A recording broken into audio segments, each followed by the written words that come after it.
Good morning. Come on, guys. Good morning. All right, there we go. There we go. I want to welcome everyone to the subcommittee hearing this morning. And at this time, I recognize myself for 5 minutes for an opening statement. And we want to begin by saying welcome to Mr. Rettel.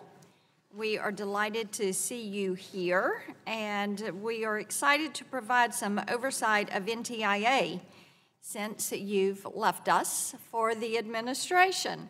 And as you well know, several of this committee's top priorities are carried out by the NTIA, not the least of which is efficiently coordinating federal usage of spectrum.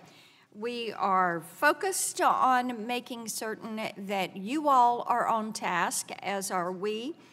And because of this, I want to mention at the outset that we are terribly disappointed with the snafu that occurred on the testimony submission and on the one sheet that we received that is an overview of testimony. You know our process. You know that we respect that process on both sides of the dais, and going forward, we would like to ask for an accommodation of that process as provided by the rules and also the expectations of the committee members. Around the world, countries are racing to be the first to 5G. To be competitive, the United States will need to continually make available spectrum needed to build out these networks.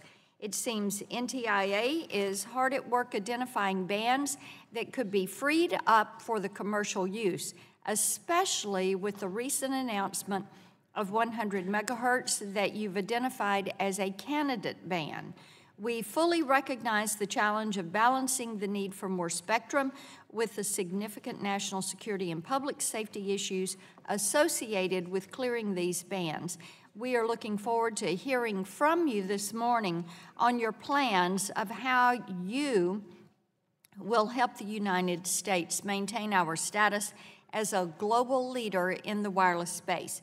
Of course, spectrum isn't the only priority NTIA has, although we know that it is your favorite. The NTIA is also at the forefront of coordinating Next Generation 911. Just a few weeks ago, we celebrated the 50th anniversary of the first 911 call that was made in Haleyville, Alabama. Yet we are still struggling to bring 911 into the 21st century. It's unfortunate to hear that deployment of next-gen 911 services are being stymied by states that divert much-needed funding for non-911 purposes. As NTIA and NHTSA administrator state grants are taking place, we need to ensure that there is adequate funding and it's used efficiently. And while we're on the topic of funding, let's not lose sight of why we're here. As your oversight authority, it is our duty in Congress to make sure that you have the tools you need to succeed. It is no doubt that we have loaded up your plate with important priorities, but as we look to the fiscal year 2019 budget, we seek to get a better sense of what you need to get the job done. I'm pleased to see that you have indeed hit the ground running.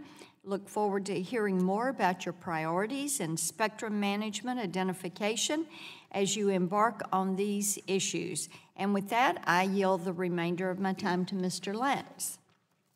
Thank you very much, Chairman Blackburn, and thank you to Assistant Secretary Rettel for appearing before us today. As the agency charged with managing federal spectrum, the National Telecommunications and Information Administration plays a key role as the United States competes in the global race to 5G. As the demand for more mobile data and high speeds continues to grow, it is critical that we make sure the federal government is using its spectrum efficiently and free up unused spectrum for commercial use, all while ensuring that agencies are able to fulfill critical missions. There are tough needs to balance, and I applaud Mr. Rettel for moving quickly in identifying 100 megahertz of mid-band spectrum for potential commercial use. I've recently introduced legislation with Ranking Member Doyle, the Airwaves Act, which among other things also aims to free up more federal spectrum for commercial use. I look forward to working with Mr. Doyle and with you, Mr. Rettel, on these efforts moving forward. In addition to spectrum management, you also oversee critical public safety matters related to the Next Generation 911 and FirstNet. I thank our distinguished witness for appearing before us today and look forward to discussing these important issues with you, and I yield back 6 seconds, Madam Chairman. Gentleman yields back. Mr. Doyle, you're recognized for 5 minutes for an opening statement.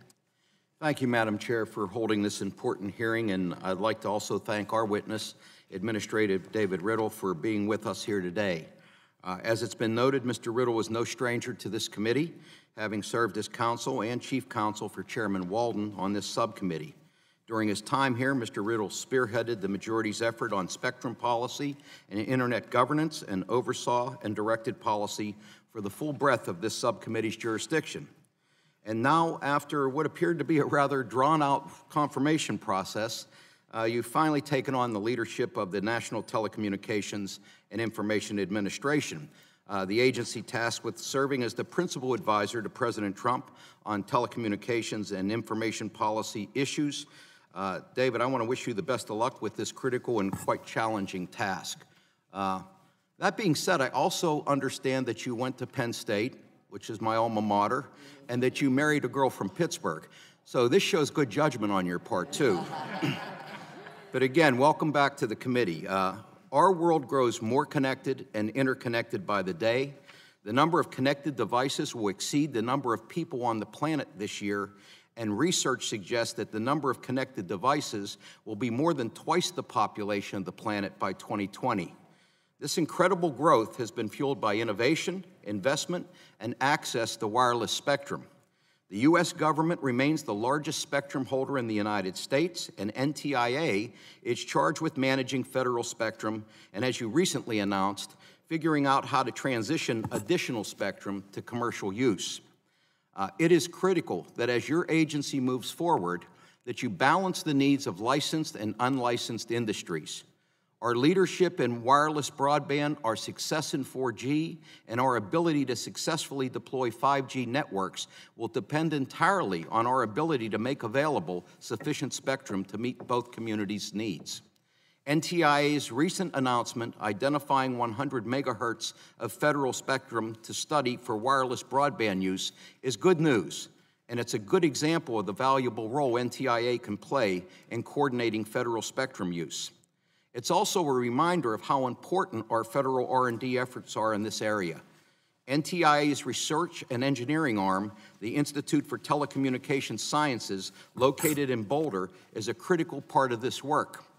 Having objective researchers and engineers who can work with federal stakeholders to identify ways to free up or share spectrum is critical for meeting our nation's wireless needs, because navigating the tricky waters of interagency cooperation and coordination is difficult at best. I'd like to also mention that the lab is led by a Carnegie Mellon grad, Keith Grembaum. More good judgment on their part. Beyond spectrum, NTIA plays a key role as an interagency and multi-stakeholder convener within the government and with commercial interest and civil society organizations. NTIA has done good work on cybersecurity, privacy, the Internet of Things, and unmanned aircraft. I believe that it is critical that this work continues. We need thoughtful, fact-based interagency leadership, helping agencies navigate these complicated topics. More work needs to be done in these areas as they go from being nascent innovations to globally deployed technologies and challenges. Cybersecurity is of particular concern to many. Our nation's digital infrastructure is under constant attack by adversaries ranging from superpowers to script kiddies. And as we move towards 5G and future network technologies, we need to consider better how to bake security into these networks, how to harden them against attacks and tampering. It's my hope that NTIA can play a role in working with industry and government stakeholders as these networks are being designed and deployed. Among your additional responsibilities is the United States' role in Internet governance through ICANN. And while our nation's role is changing, I expect NTIA to continue representing the United States' interests before the global Internet community at ICANN. While ICANN's multi-stakeholder process can be cumbersome, I hope that NTIA can continue to work through the Governmental Advisory Committee to protect our interests and work to maintain a globally unified and connected internet. I'm also interested to see NTIA continue its work on Broadband USA, digital literacy, and public safety. I want to thank you. I look forward to your testimony, and Madam Chair, I will yield back the remaining 13 seconds. We're on a roll this morning. Mr. Walden. Morning, Madam Chair. And before we get started, I want to wish your counsel there, Tim Kurth, a happy birthday, I understand. Uh-oh. Yeah, there you go. We won't sing to you. That'll be your present from me. That will be your present. And to Mr. Rettel, good morning. Welcome back, Mr. Assistant Secretary. We've been looking forward to this moment for, a very long time. Energy and Commerce has been leading the way to close the digital divide, and for over a year now, we've held hearings on broadband deployment and sought ways to incentivize build-out.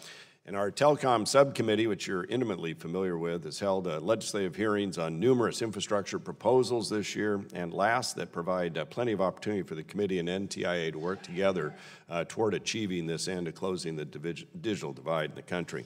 As the Energy and Commerce Committee continues to identify ways to accelerate broadband deployment, we first need to know which areas are truly unserved.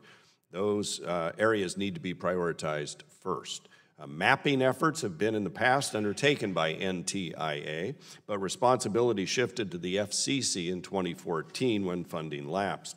Now, while we appreciate the Federal Communications Commission's efforts in this regard to improve the Form 477 data, we need a better funded NTIA to be able to aggregate that information with the data from multiple outlets across the states with other innovative ideas that are popping up to harness deployment coverage that may not get submitted in the carrier's compliance with the FCC process. In other words, you have the opportunity, if you're funded, to give us the data we need and that consumers want. As you all recall, this committee held a hearing on broadband mapping just last June to discuss how we can better define and map granular broadband coverage. And one of the proposals that flowed from that is Congressman Johnson's H.R. 4810 with the support of Congressman Guthrie. That gets things moving again at NTIA. So I'm pleased that those efforts have already yielded some progress, as the Trump administration is asking our friends at the Appropriations Committee for $50 million for NTIA to get back into this very important work. The last time policymakers moved ahead without adequate mapping, they spent billions of dollars and didn't even have a sense of what we got for it. They spent the money before we had the maps. This time around, we want to make sure we get the maps first and take care of the people most in need of this assistance to close the digital divide. And as we move ahead on ways to accelerate broadband build-out, we're beginning to see the build-out of another important network, and that's FirstNet, which obviously we're very involved in back in the time when we put that legislation together. With all the states and the territories having now opted in, FirstNet should be full steam ahead building out the nation's public safety broadband network to make sure our public safety professionals have interoperable, mission-critical access to broadband. As we saw with the 9/11 and have since seen with active shooter scenarios and natural disasters such as wildfires in Oregon and California and elsewhere, interoperability is critical for first responders and the people they serve. As NTIA continues its oversight of FirstNet, I look forward to seeing the implementation of the FirstNet plan.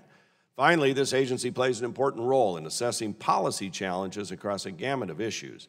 From spectrum allocation to public safety, NTIA has a full plate, and we're glad you're there. As we continue our oversight of the agency, we should consider how its role should evolve given its prominence in communications and information policy. And given the role NTIA plays in driving the American economy forward, it's vital that the agency has the tools it needs to establish an environment that fosters competition and innovation.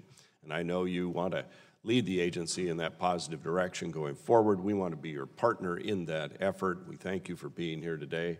And unless anybody else wants the remaining minute of my time, I'm more than happy to yield it back and begin our process. With that, I'll yield back.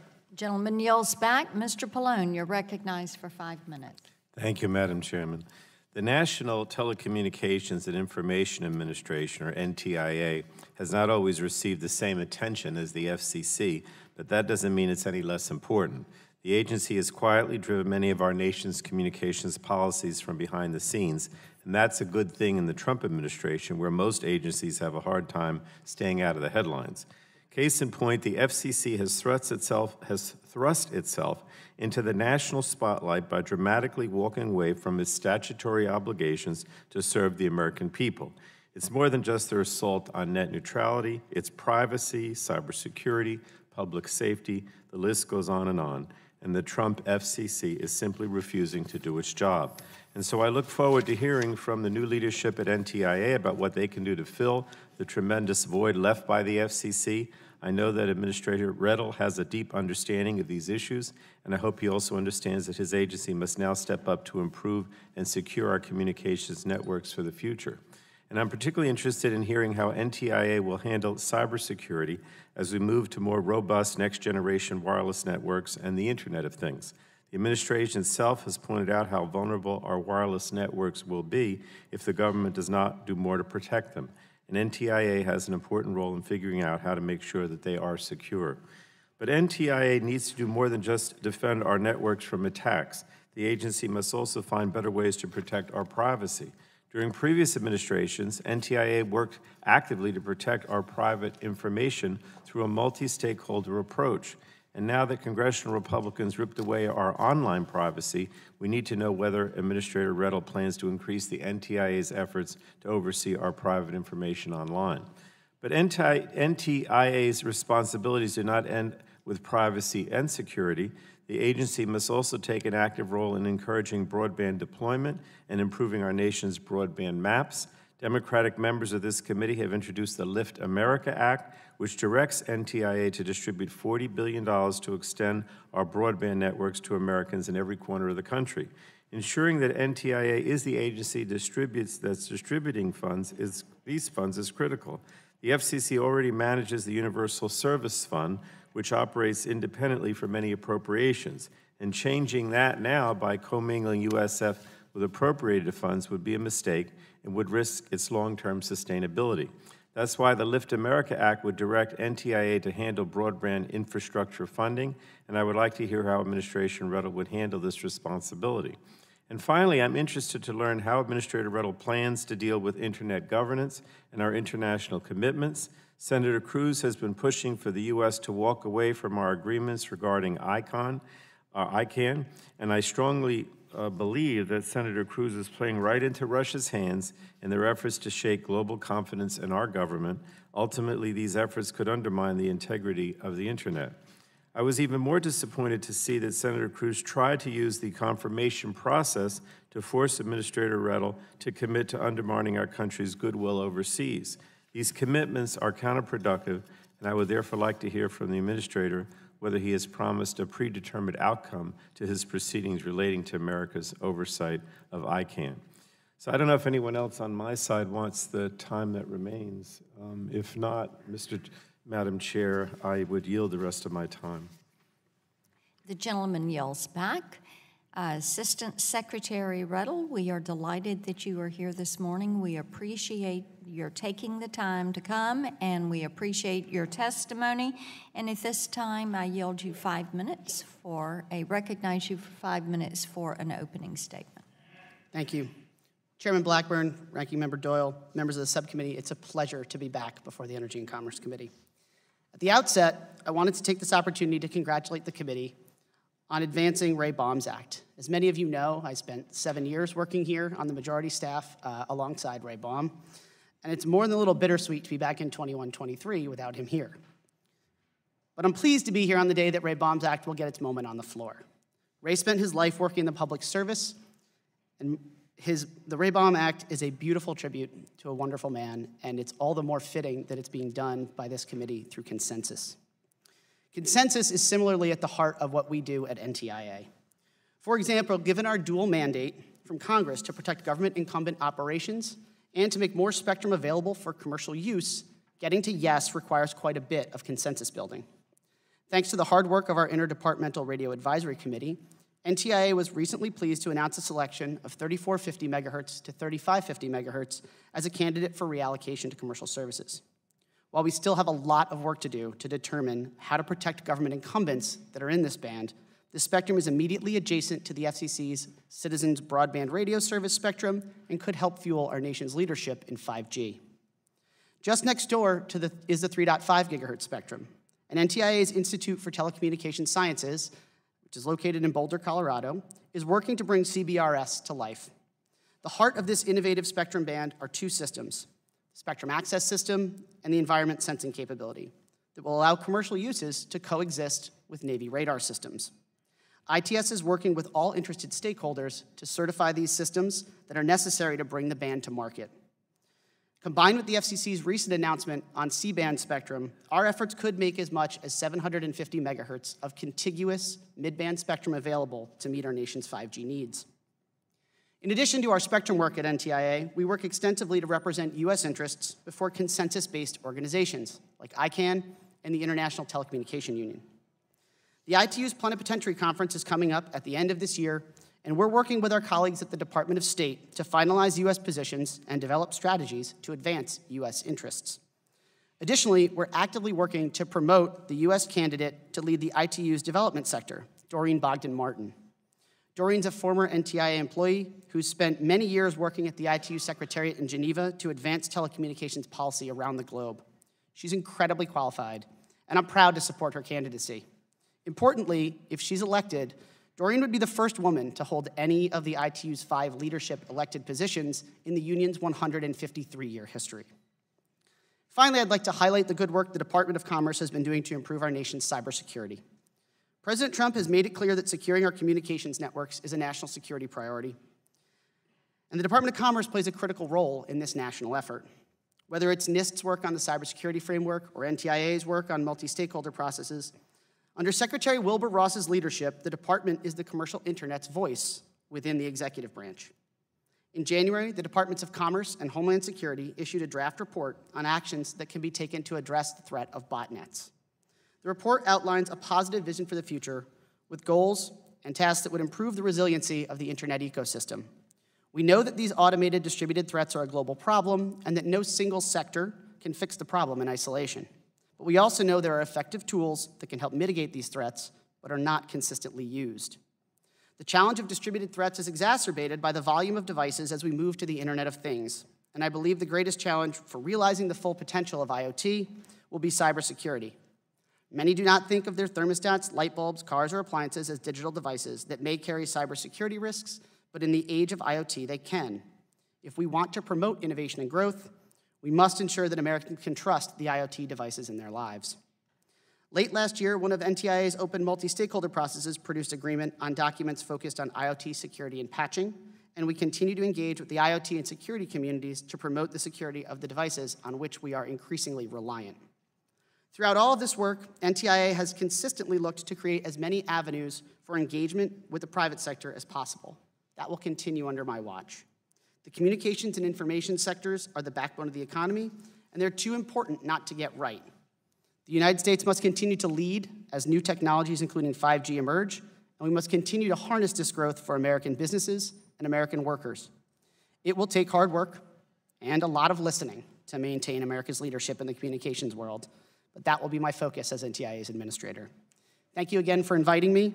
I'm really happy to be here testifying, and I look forward to your questions.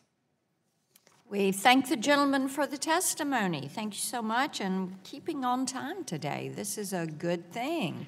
Off to a good start. I want to yield myself 5 minutes for questions, and use this time. I've just got 2 questions I want you to go a little bit further on in your explanation. As we are continuing this transition to next-gen 911 and looking at the 6,000 PSAPs across the country that are responsible for their service areas with oversight from their states, I want you to talk a little bit more about how NTIA is going to help facilitate a successful nationwide transition to the next-gen 911, and then also, as looking at the money, how you are going to make certain that these federal dollars are pointed and explicitly used. And then I'm going to come to you for a second question on IANA. So short responses are welcome.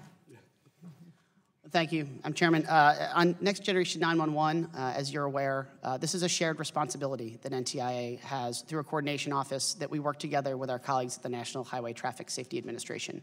NHTSA and NTIA have been working over the last year to put together a grant program that was envisioned by the Middle Class Tax Relief and Job Creation Act of 2012.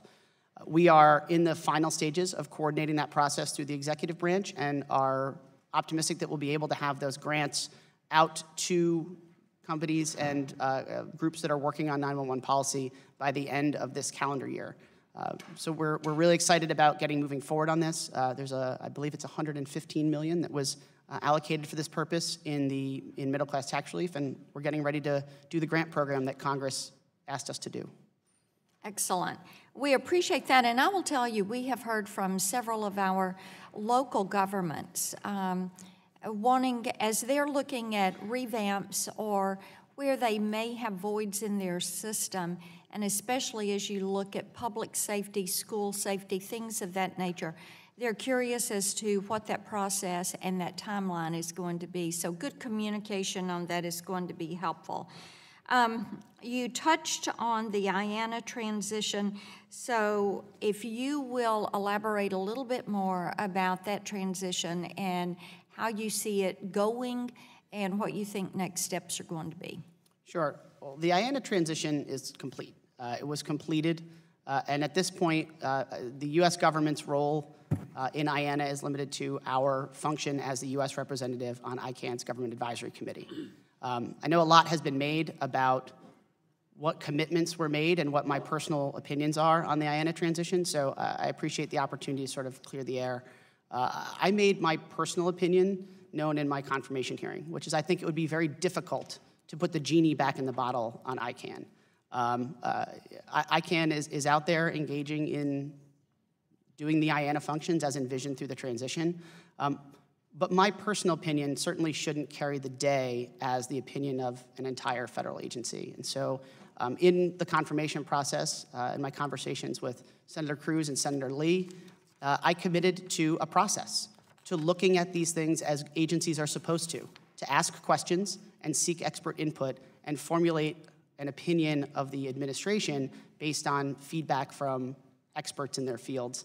I continue to be working with Secretary Ross's office and trying to find a way to get more feedback on this, but in the meantime, we are at NTIA continuing to serve in the role that we are supposed to as our representative to ICANN. And as you look at recouping spectrum, the 100 megahertz, you want to say just a little bit about what you think the potential is there. I'm sorry, which spectrum? Spectrum. Just spectrum in general? Yes. We are spending, a good half of the people at NTIA spend all day working on spectrum issues. And as this subcommittee is painfully aware, it's an issue I care a lot about. I spent a lot of time here as a staffer working on those issues. We were incredibly pleased to be able to make the announcement about 3450 to 3550 as a candidate for additional study. And we also continue to make progress on the recommendations and the requirements that are required under the Spectrum Pipeline Act. It's by no means the only band we're looking at, and certainly we are continuing to look across the entire electromagnetic spectrum at ways to make sure we're both meeting the mandate to make commercial services spectrum available, but protecting government incumbent operations and their critical missions. Gentleman yields back, and Mr. Doyle, you're recognized for 5 minutes. Thank you, Madam Chair. I'm concerned about the FCC. It seems they have so drastically walked away from their role of protecting American public's communication networks from cyber attack. I think the FCC's failure in this area is part of the reason we saw that bizarre 5G nationalization memo come out of the National Security Council.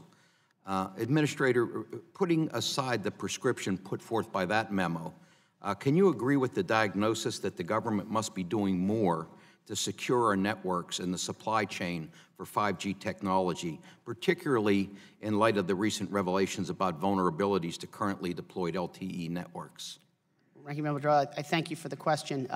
Yes, I can agree with that, and I think the President has made clear that he also would agree that we need to do more. The President's national security strategy listed 5G security as a national security threat, and so across the federal government, we're all trying to coordinate to find ways to push security to the forefront, to continue to make security of our communications networks a priority.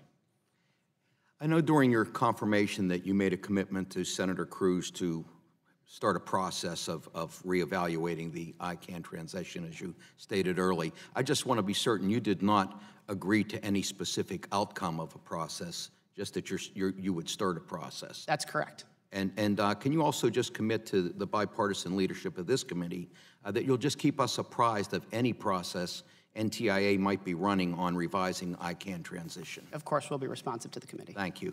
At the beginning of this Congress, every Democratic member of this committee introduced the Lift America Act to help promote secure and resilient infrastructure for the American people. Title I of the Lift America Act would allocate $40 billion to NTIA to build out broadband to 98% of the country. One thing that is not explicitly included in the Lift America Act is grant-making authority for the NTIA. In your view, should we include grant-making authority for the NTIA in the broadband deployment program in the Lift America Act? At NTIA, we've been looking as part of the administration's process of coming up with a plan for infrastructure at all the ways that we can help to bring broadband infrastructure to every corner of this country. Certainly, I would never say that we should not have every tool available in the toolkit, and grant-making authority is one of those tools. If Congress were to give us that authority, then certainly we would make the best use of it. So NTIA's Institute for Telecommunications Sciences is instrumental to your mission of coordinating federal spectrum use and working with federal stakeholders on clearing bands and sharing them. Do you believe that ITS has sufficient funding for that mission, considering the drive for more sharing in federal bands as the case is with CBRS band? Mr. Doyle, I'm particularly proud of the work that ITS does. I think they are a really unsung part of the federal government. The hard work they do on basic R&D, on spectrum interference, and on electromagnetic interference is a critical part of what we do. They work tirelessly and are a critical part of making sure that as we look to repurpose more spectrum, that we have accurate and actionable data on how federal and non-federal systems will work together. I certainly would welcome support for what they do. It's a critical part of our hard work, and thank you for your recognition of that.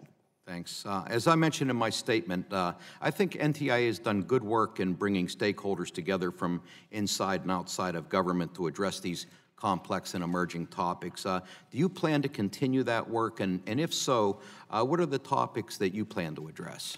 So we're in the process of figuring out how best to engage on all of these topics with the private sector. But as I mentioned in my opening statement, we think that engagement with the private sector is what NTIA really brings to the table as a value add. We've had a lot of success in bringing stakeholders together and finding ways to get to yes. Under my tenure, I plan to continue finding as many ways as possible to get the private sector on board with government priorities and have them be done in a way that drives consensus. Thank you. I wish you well. Thank you, sir. Madam Chair, I yield back. Gentleman yields back. Mr. Walden, you're recognized. Thank you very much, Madam Chair. In its FY19 budget request, NTIA asked the for congressional authorization to negotiate leases with private entities to expand their access to federal spectrum. It's a novel idea. Can you elaborate on how NTIA leases would differ from traditional licenses, and should a leaseholder have an expectation of automatic renewal of a lease? Well, thank you, Mr. Chairman. The leasing option is a particularly interesting tool that we're trying to bring to bear on this challenge.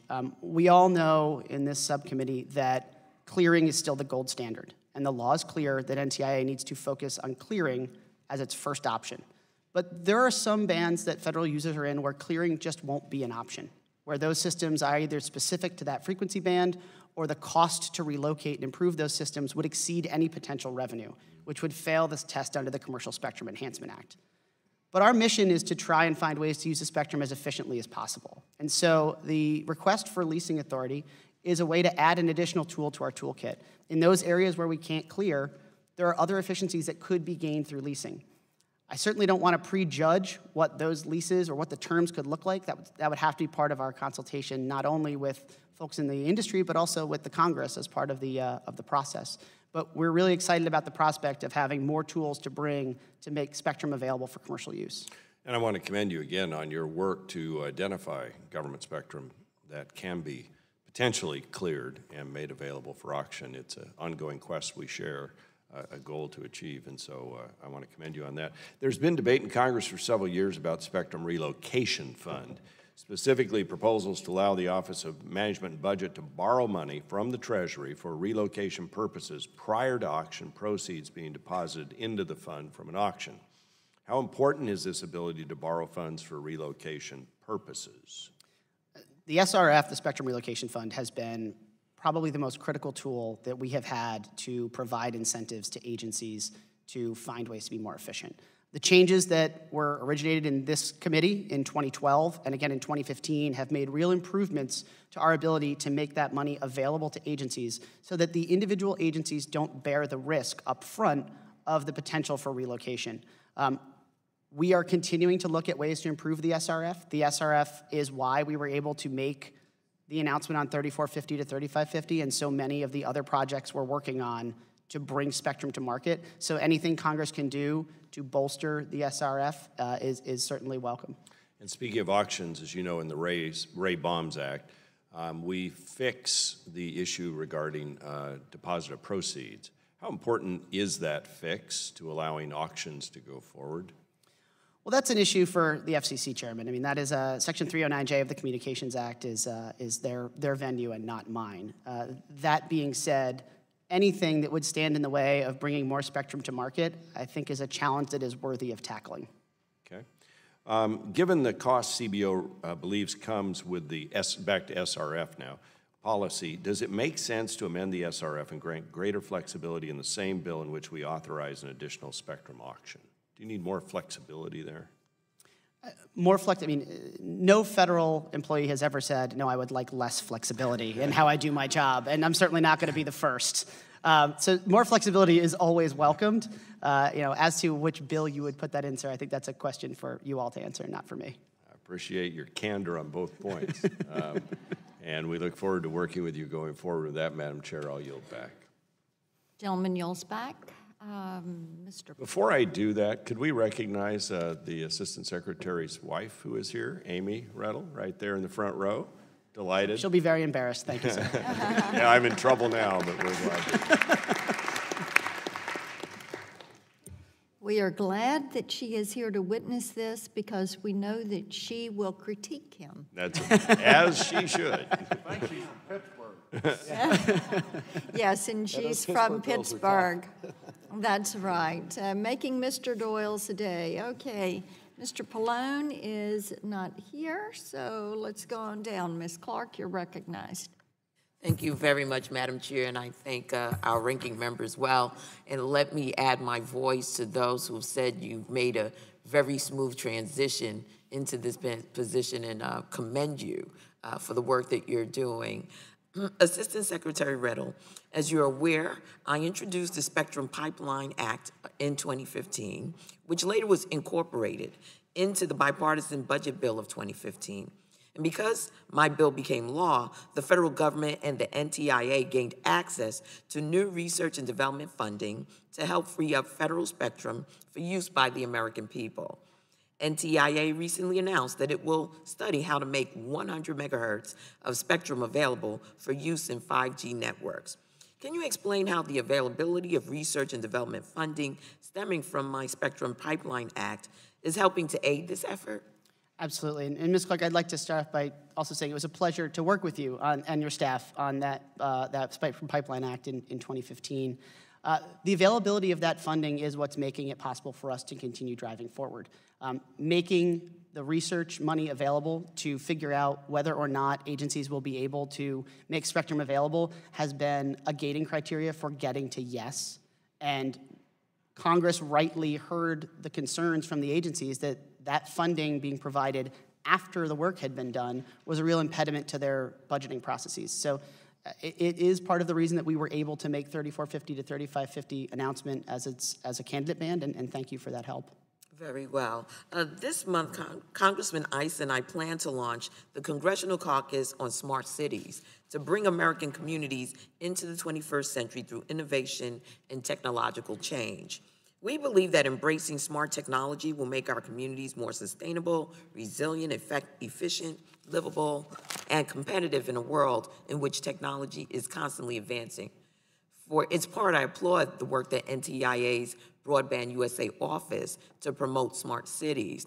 This work spans both Democratic and Republican administrations and includes initiatives like providing toolkits to help communities use partnerships to build smart cities, and hosting webcasts to help communities better understand why broadband is necessary for making this government smarter, their government smarter. Assistant Secretary Riddle, in your view, why is it important that cities use technological advances in serving their constituencies? I mean, I have spent my entire career trying to advance communications and technology, so it's a bit self-serving, but I feel like this is an area where we've been able to produce a lot of gains for folks, whether they're in smart cities or rural areas, whether they're low income or wealthy, and I continue to believe that that's the case. I thank you for recognizing the hard work that the Department of Commerce is doing on these issues. I think it's important to note that in addition to the hard work that the Broadband USA team is doing, our sister agency NIST is also doing a lot of work on smart cities and really developing some of the standards and some of the frameworks that are going to be critical to this work going forward. And can you commit that promoting the growth of secure and resilient smart cities across our nation will be a priority of yours during your time leading the NTIA? We are working on it now, and we plan to continue working on it. Awesome. And would the Broadband USA office be able to do more projects like those I described if Congress budgeted additional resources for the program? You know, certainly if there were more resources available, Broadband USA would continue doing more work in their field. You know, we are doing as much as we can within our budget, and we'll continue to make the most we can to do more with less in that budget. Very well. And as a co-sponsor of the Airwaves Act, I'm so pleased to see bipartisan support for progress on spectrum. I'm curious if there are changes you would make to that bill, and are we missing any bands that you would like to include? So the Trump administration doesn't have an official position on the Airwaves Act, but it's a sort of a threshold matter, I would say. I think we are looking at NTIA across all of the federal assets, all of the federal spectrum holdings, to see where there are opportunities to move forward, where there are opportunities to be more efficient, to consolidate operations. And we would love to continue working with your office and with other members as you look at different bands that are going forward. Very well. And does NTIA have any plans to initiate new multi-stakeholder processes to address some of the issues surrounding internet policy today? If so, what are the topics to be examined? So we're continuing to flesh out how we're going to approach these issues, and as we work our way through the interagency process, because most internet issues, while NTIA has a very strong role in them, involve coordination across the federal government, we'll certainly keep the committee apprised as we drive forward on them. Very well. Much continued success to you. Thank you, ma'am. Thank you. And I yield back, Madam Chair. Gentlelady yields back. Mr. Lynch, you're recognized for 5 minutes. Thank you, Chairman. I'm pleased that we were able to include mobile now in the FCC reauthorization that we're considering on the floor later today. As we look to the next chapter in spectrum legislation, I certainly believe that the bipartisan bicameral Airwaves Act that I recently introduced with Ranking Member Doyle is a fitting candidate. It has received wide support from both licensed and unlicensed industries, public interest groups, and several commissioners at the FCC. I know that in the executive branch you do not take official positions on these pieces of legislation, but Mr. Riddle, what are your impressions of the bill, and do you think that it's possible at the appropriate time that the administration will be able to support it, at least in concept? Well, Mr. Lyons, thank you for giving me the recognition that I can't take a position on it. The administration doesn't have a formal position on the bill. That being said, I really applaud all the work that's being done in Congress and the attention that's being paid to spectrum at this point. Spectrum has always been one of those topics that have been incredibly important to our communications ecosystem, and frankly, most Americans don't pay much attention to it because it just works. We're very happy to be working with your office and with other offices on this committee to make sure that as we go forward, we're looking across the entire electromagnetic spectrum at opportunities. If you look just a few years ago, we weren't considering looking at high-band spectrum. It was considered spectrum that was no good for these kinds of purposes. And yet now here we are on the cusp of 5G. And you have companies like Starry that are out there using special temporary authority to provide broadband, fixed broadband over those frequencies at gigabit speeds. It's really an exciting time to be in spectrum policy, and we look forward to working with you on your bill. Thank you. I want to continue to work with you on this issue, and I hope that we're able to bring this matter to fruition. I certainly applaud your action in identifying 100 megahertz of mid-band spectrum for potential commercial use in the 3 gigahertz band. As you are aware, Airwaves has provisions dealing with related bands, the CBRS band and the C band.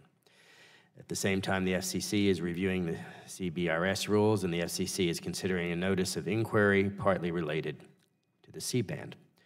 It is my understanding that these are all important bands for 5G deployment. What are the opportunities in considering these adjacent bands for commercial use, and what are some of the challenges? Well, I'm really excited that Chairman Pai and his colleagues at the FCC are considering looking at 3.7 to 4.2, the C-band spectrum you've talked about. Certainly, NTIA will be taking a look at what federal equities we have there and making sure that our federal users that have positions on that band will be heard at the FCC. But it's a real opportunity for us because mid-band spectrum is so good for both coverage and capacity. And so the idea that we could make a broad swath of spectrum contiguously available for our nation's 5G needs is a real opportunity to continue our global leadership on these fronts. The challenges are what they always are. These bands have incumbent users, and the FCC has a tough challenge ahead of it, trying to find ways to balance the rights of those incumbent users with the opportunities moving forward. Thank you, and congratulations again to you and your entire family, and we will continue to work with you as we have in the past. Thank you, Madam Chairman. I yield back the balance of my time. Gentleman yields back. Ms. Matsui, you're recognized for 5 minutes. Thank you very much, Madam Chairman, and welcome. It's good to see you back here in another role. I also want to talk about the spectrum. As you know, Representative Guthrie and I have been focused on initiatives for federal entities to share or relocate their spectrum-dependent systems and allow for commercial use. Increasing the probability of sharing or relocating federal spectrum is often a multi-phase, multifaceted strategy, from research and development to planning to accommodate sharing or new spectrum assignments. I commend your work with DoD to identify 100 megahertz of spectrum for potential repurposing for wireless. Do you have any thoughts on what incentives might be most beneficial for federal entities? Whether a uniform approach across all federal entities is possible? Well, thank you, Ms. Matsui. Thank you for the commendation on the work. I would be remiss if I didn't note that getting to yes on that 100 megahertz required the hard work of a ton of folks across the federal agencies. And that's what's interesting about doing federal spectrum work, is that it is rare that there is a band where we don't have multiple uses across multiple geographies and multiple places within the time domain. And so every band is a unique challenge. To that end, providing incentives is not a one-size-fits-all approach. So to the extent that Congress can continue to provide us with tools to address each one of these users individually and address their concerns with making sure their systems are not impacted by any potential move, we would welcome that conversation. Okay, so there's not one approach at all, so there might be targeted solutions over every individual agency. Yeah. Okay, great. Making more spectrum available for commercial use and new technologies will be critical to ensuring we remain the global leader in 5G deployment. As you work to identify new bands or support new generation broadband networks, it is also important that we consider opportunities to use commercial bands more efficiently. I'm mindful of the ongoing work towards technical solutions to terrestrial services in the L band. What are your thoughts on how we could push forward on spectrum proceedings such as the L band that protects incumbents from interference and accommodate new spectrum use cases? So that's at the heart of what we do. And the L band, perhaps the most well-known example of trying to do L-band sharing is trying to find ways for the proposal before the FCC for Legato to use spectrum without adversely impacting the global positioning system. NTIA spends a lot of time working across the federal agencies to try to find ways to get to yes. But getting to yes is going to mean finding ways to protect GPS without having to make drastic changes. We're waist deep in that, to put it bluntly. And we're going to continue driving forward on it. We think there's a lot of work that's been done to figure out the technical characteristics, And there's a lot of work yet to be done to get everybody at the table to yes, but it's something that we're committed to. Okay, thank you. I applaud the FAA's Interagency Spectrum Efficient National Surveillance Radar, better known as sensor, feasibility study. The research and development for this initiative provided under the Spectrum Pipeline Act is focused on consolidating existing surveillance radar used to track aircraft and weather. As you know, this initiative will make a minimum of 30 megahertz of spectrum in the 1300 to 1350 megahertz band available. How could we be helpful in evaluating possible solutions that will make this spectrum available? Well, we are currently in the process of going through that. We are acutely aware of the deadlines in the Spectrum Pipeline Act and are working actively across the federal government on the sensor systems to try and find ways to get to yes. What can Congress do? Continue to support us in this work. We have a lot of work to do. Those are systems that are critically important to national security. And so your continued support in trying to help keep everybody at the table and driving towards consensus is much appreciated. So is continued effort, particularly encouraging other federal entities to look at their spectrum systems to evaluate where they could be consolidated, modernized, or otherwise allowed for sharing. So it's just continued work to try to find that special little nugget that move us forward then. Yeah, figuring out the puzzle pieces of making spectrum work is what, like I said, a good half of NTIA's employees do every day, working to figure out how to make all those authorizations work collectively together in a way that gets our national mission done, but also makes spectrum available for commercial services. We appreciate the support. We appreciate the ongoing dialogue with this committee that has been so engaged on spectrum. So thank you so much. Well, thank you very much for your dialogue, and I do appreciate working with you. Thank you. I yield back. Gentlelady yields back. Mr. Latta, you're recognized for 5 minutes. Thank you, Madam Chair, and Mr. Assistant Secretary David, welcome back. Good to see you. In my role as the chair of the Digital Commerce and Consumer Protection Subcommittee, we've done great work on clearing the regulatory path for self-driving vehicles. But we also need to clear a path for increased access to spectrum. It's going to be new wireless 5G networks that drive some technology solutions supporting self-driving cars. Would you tell me how much more spectrum 5G networks we will need, and do you have any time frame within which we need to make available a certain amount of spectrum to ensure the advancements like self-driving cars become a reality? Well, Mr. Latta, I wish it was a question that lent itself to a simple answer, but it doesn't. We're constantly reevaluating how much spectrum is needed, both for government operations and for commercial operations, and that's the heart of our spectrum mandate.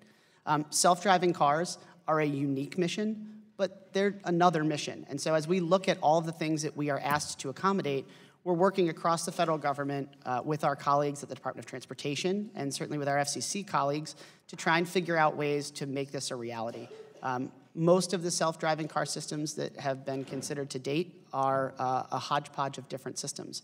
We don't anticipate that changing. The spectrum at 5.9 that has been allocated to the National Highway Traffic Safety Administration is part of that puzzle. We certainly look forward to continuing to engage with them to try and help self-driving cars become a reality. Okay, well, thank you.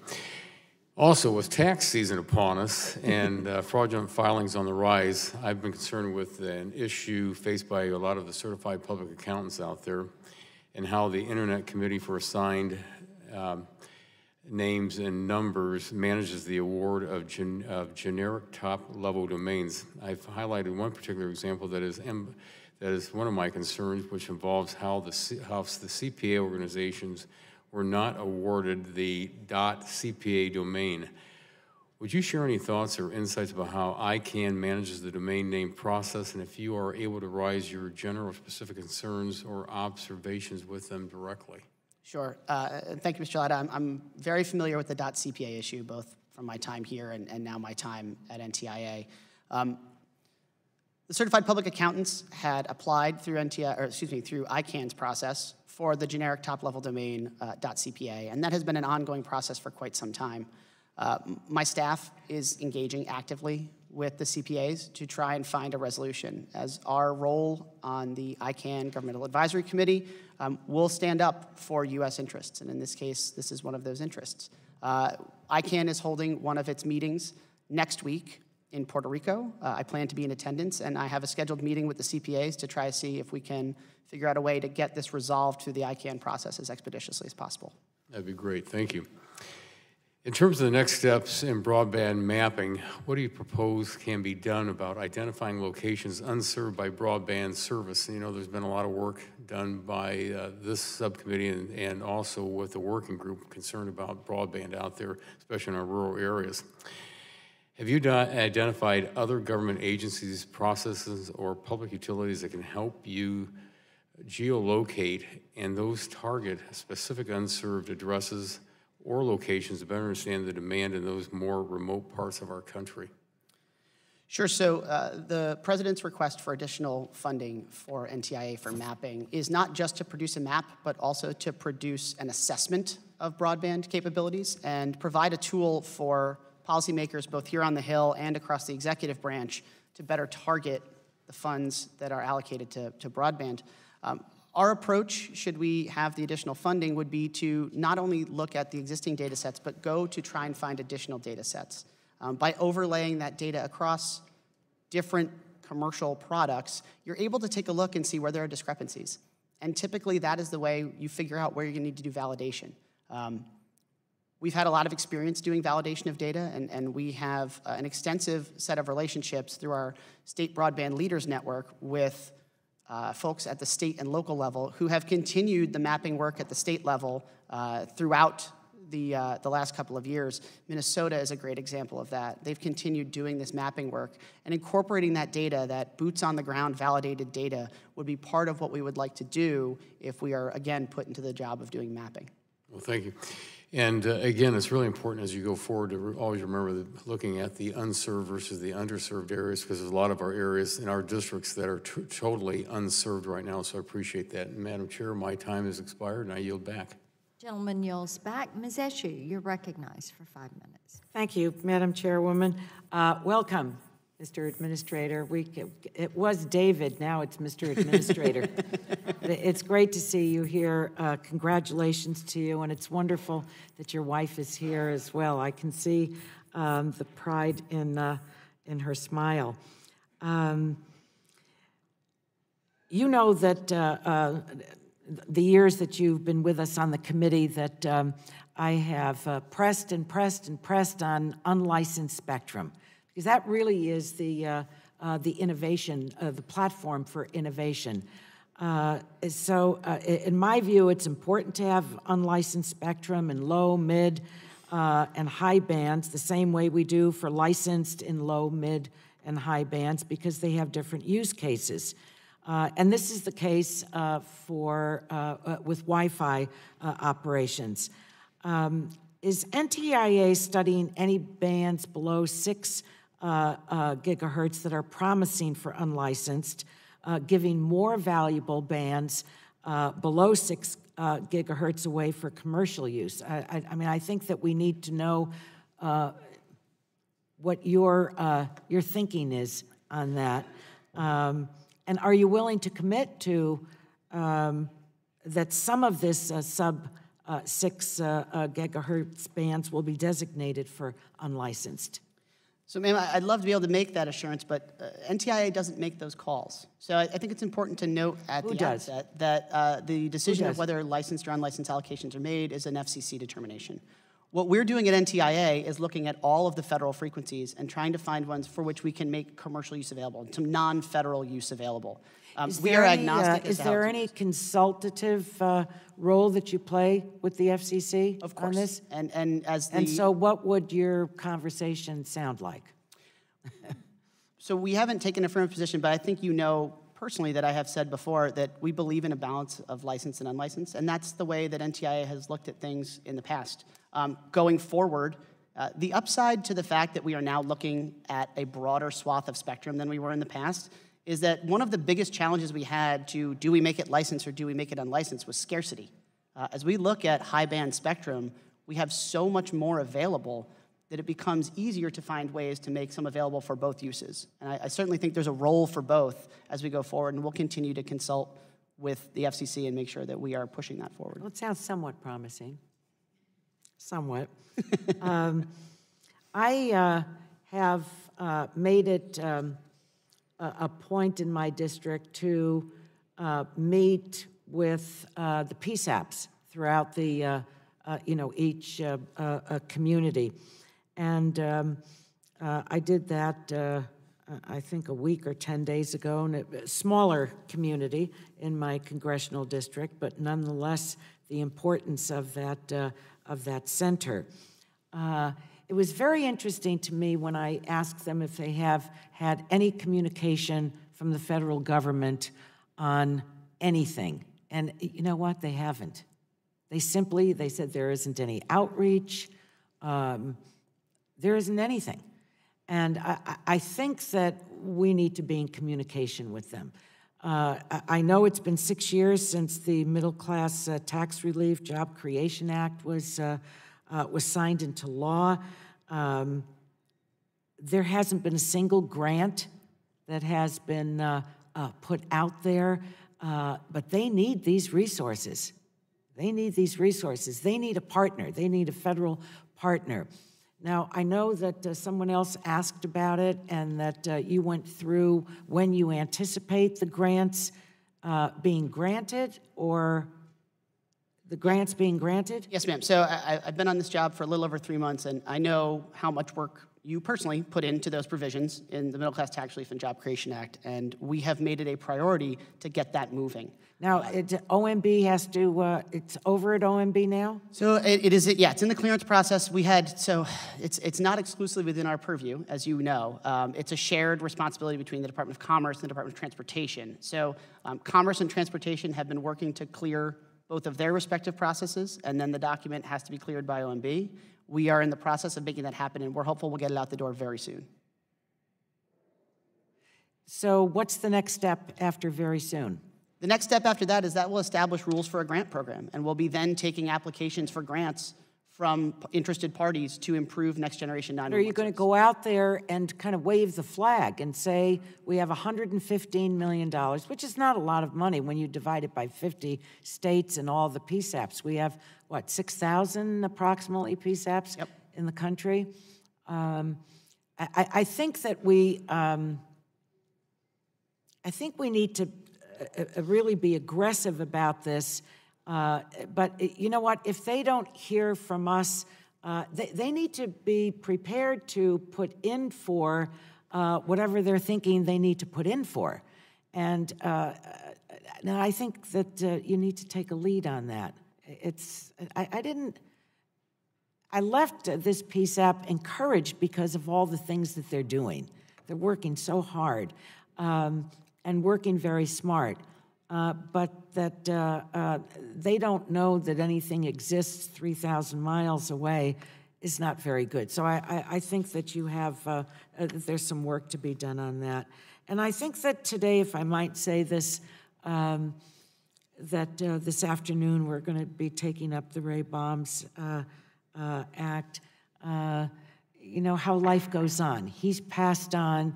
He would be very proud that you're here today in your new role, and I'll just end on that note. Thank you. Gentlelady yields back. Mr. Guthrie, you're recognized. Thank you, Madam Chairman. And that is a great tribute to Ray and the Ray Baum Act, and an acronym to come up with the Ray Baum Act. That is just, it's important. I know he'd be so proud, as just to finish what my friend from California was saying. So we got another friend from California, Ms. Matsui. So Doris and I, Ms. Matsui and I, have worked on the Federal Spectrum Incentives Act to provide financial incentive to government agencies to relocate or share their spectrum licenses, which you're very familiar with. And given that one of the incentives included in the bill was to allow agencies to use funds to offset sequestration, and now that we have a 2-year budget agreement, are there ways to consider updating the bill, and whether in terms of how auctions proceeds could be used or otherwise for proceeds should be used? And what about allowing agencies to use funds to purchase equipment or other things? How would you just touch on updating that act? Mr. Guthrie, I think, as I said earlier, having as many tools as possible and reducing the friction as much as possible for federal agencies that are being asked to relocate their systems while maintaining their existing mission profile is something that we should always be considering. The challenge with relocating these systems is it's not like you can simply shut them off and stop doing the job. Right. These agencies have to maintain mission readiness throughout the entire process. It's a long process, and it's a long and costly process. So anything we can do to make sure that we are not burdening our agencies unduly is welcomed. All right, thank you. And one other issue that we've discussed today is the national broadband map. I know you talked some of that with Mr. Latta. First, I'm glad to see the budget request that includes mapping, as I believe NTIA is the best place to house it. In my district, census blocks are too big for Form 477 data to be useful, because in the rural areas, even a few miles of my city of Bowling Green, which is the home of Connected Nation, who's represented here as well, which is a growing southern, like one of the new South growth cities. But if you get just, and fastest growing city in the state, if you just get out right outside of our city limits, there's access to broadband. Some development and being able to move forward is kind of limited to broadband. That's a big county issue with our county fiscal court, or county commission, as most people call it. And so it's a big concern, not just in rural Kentucky, but just outside of growth Kentucky. So there's a lot of information we need. Census maps, census tracts just aren't enough. And I know you talked with Mr. Latta, but have you talked about getting granular service availability data from providers? Yeah, so in addition to what we would like to do if we were given the new appropriation with additional data sets, NTIA recently filed comments at the FCC expressing the administration's position on how to improve the FCC's Form 477 data. And these are the issues we looked at. And essentially, our comments broke down to say there are two things you need to improve. You need to improve accuracy, and you need to improve granularity. But also, we need to balance the need for increased accuracy and granularity with the burden that we're placing on filers. And I don't envy the FCC in striking that balance, but we need more accurate and more granular data. All right, thank you. And finally, regarding high-band spectrum, are NTIA and the administration generally on board with Chairman Pai's recent announcement that the commission will move forward with auctions in the 24 to 28 gigahertz bands?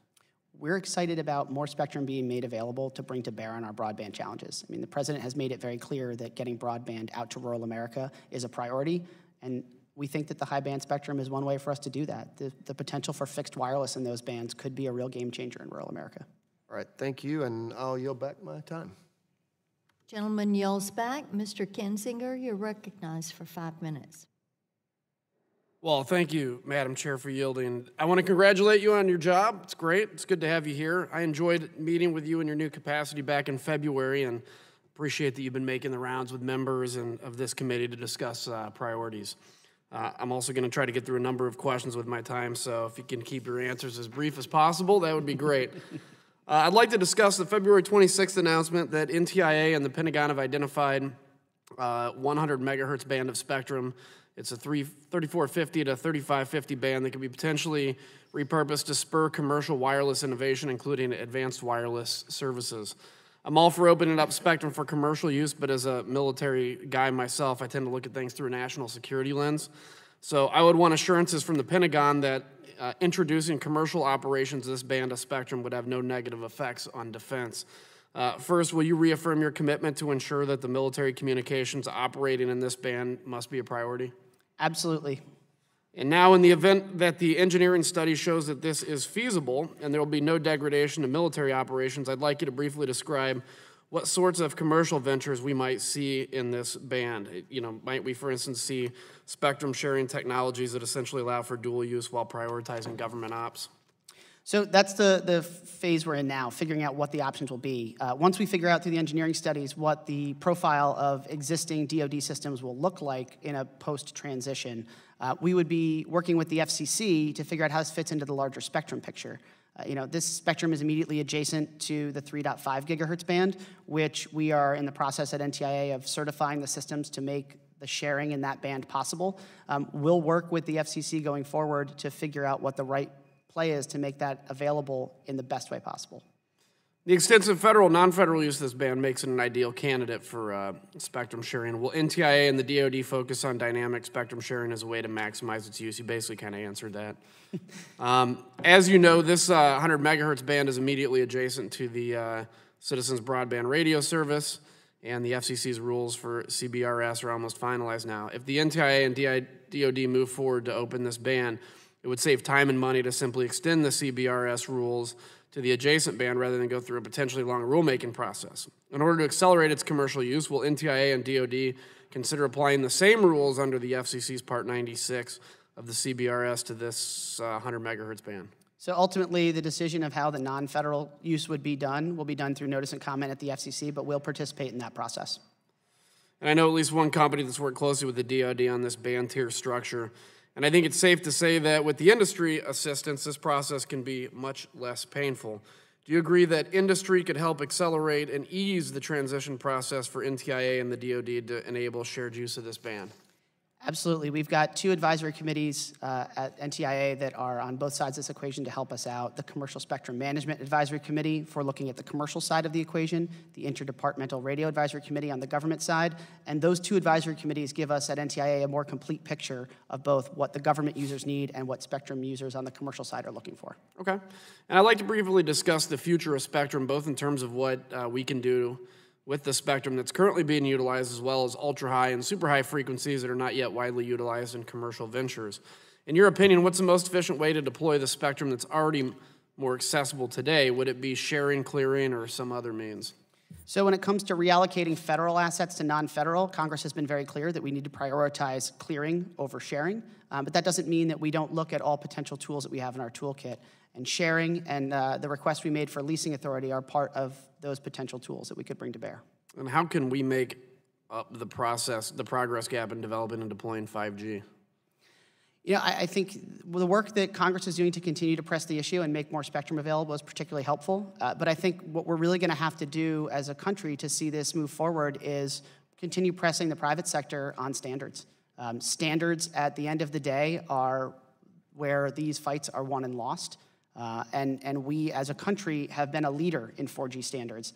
We need to continue pressing forward to be a leader in 5G standards. And do you believe that we'll still be fighting over the same spectrum bands in 20 years, or do you think the technology will allow us to either share better or unlock higher and lower frequencies? I think it's yes to both. I think we'll still be fighting over these spectrum bands in 20 years, but I think we'll also have new technologies to bring to bear. I mean, just in the last couple of years, we've moved up into the Spectrum Frontiers and Horizons portion of the FCC's work.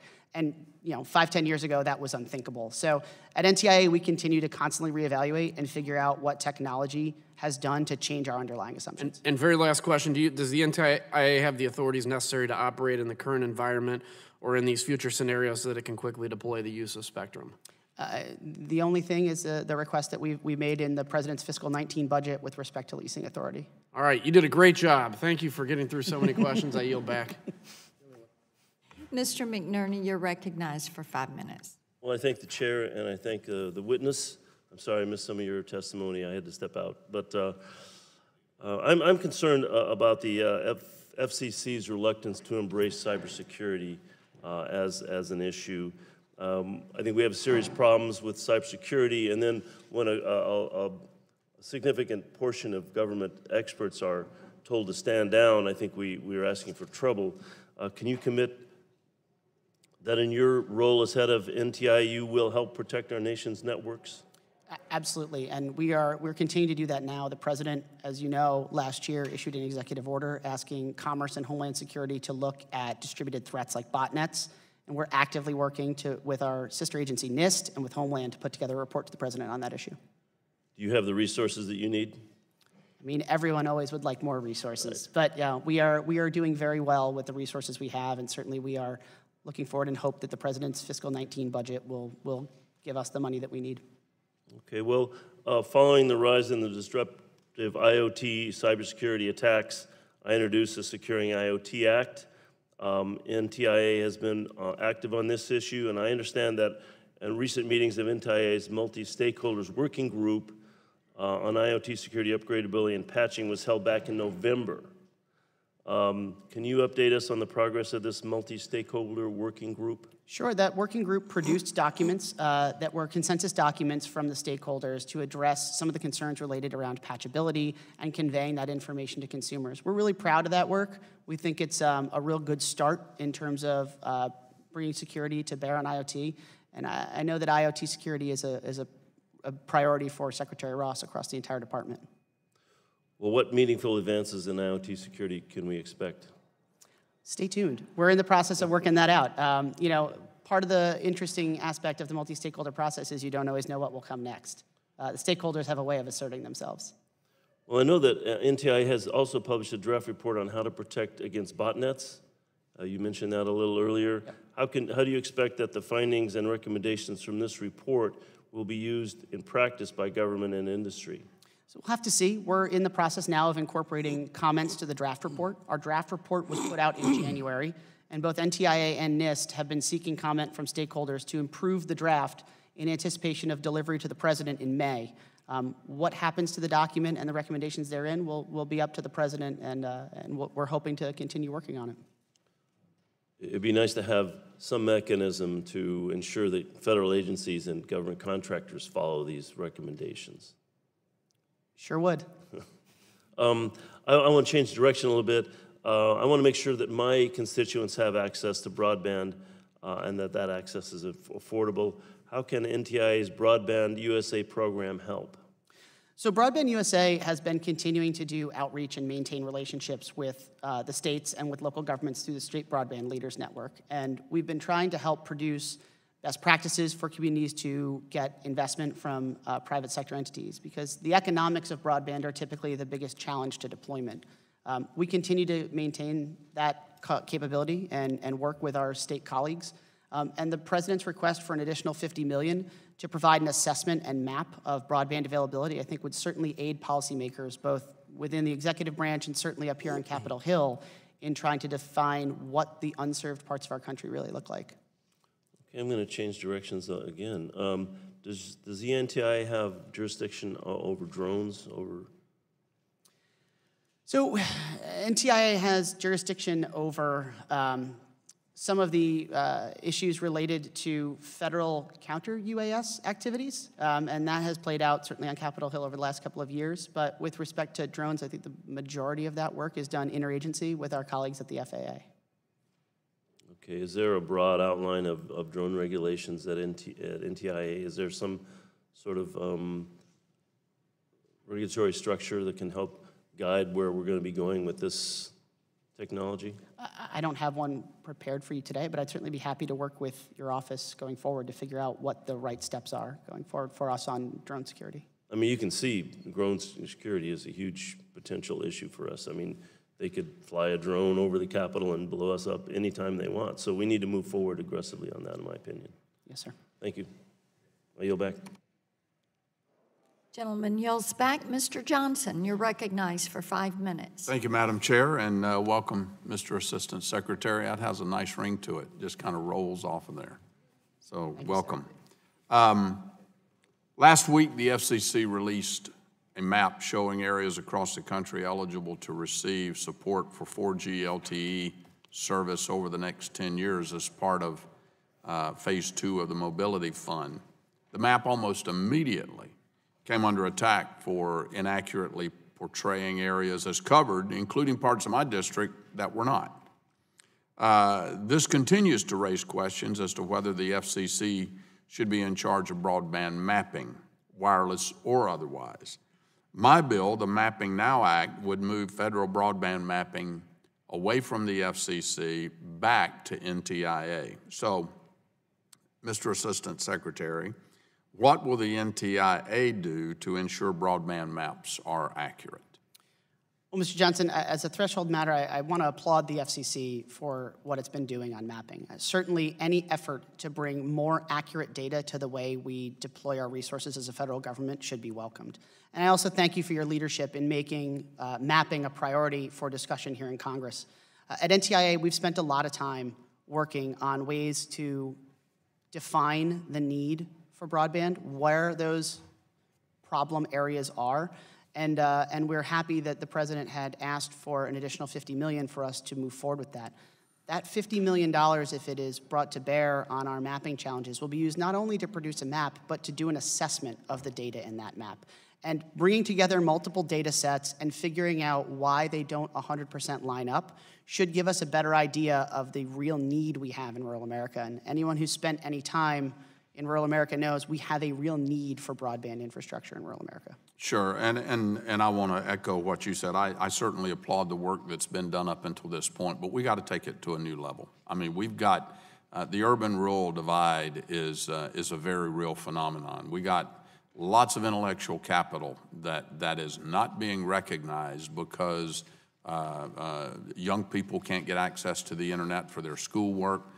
Businesses can't come into rural areas because they can't set up operations because they can't communicate with their customers, their suppliers, et cetera. So I applaud that work as well, and I agree with you, but it's time to take this to the next level.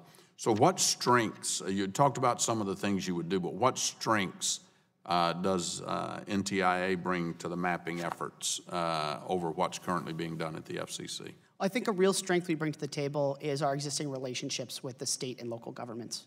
The Broadband USA group at NTIA has spent the last few years continuing to cultivate our state broadband leaders network. And these are officials within state and local and county governments who spend their time thinking about how to improve the broadband situation. And it's yielded real results for us in terms of states that have been willing to take on the difficult challenge of maintaining these maps and getting good data.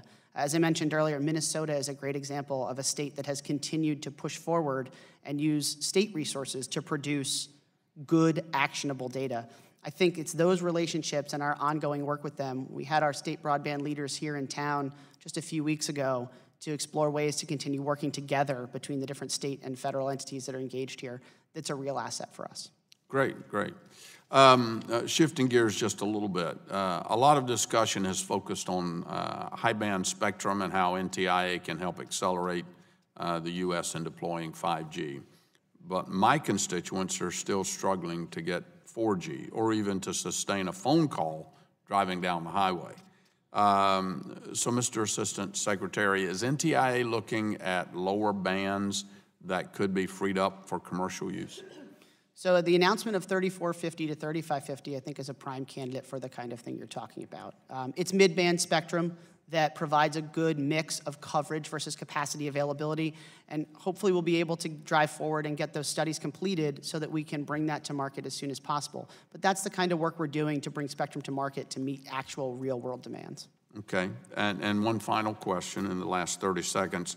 A multi-agency group that includes NTIA is exploring the possibility of making changes to the FAA's long-range radars operating in that band and relocating them to another band.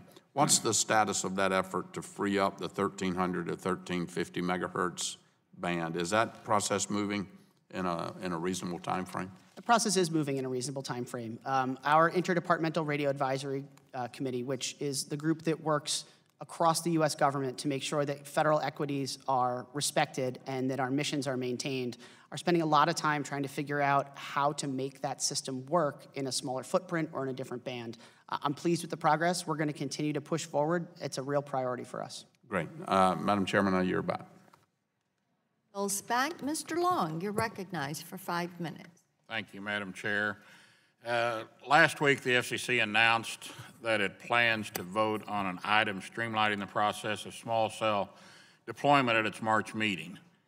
Is the administration supportive of this effort, and what is NTIA doing to work with federal agencies to streamline the process for facilities deployment on buildings and land administered by and managed by the federal government?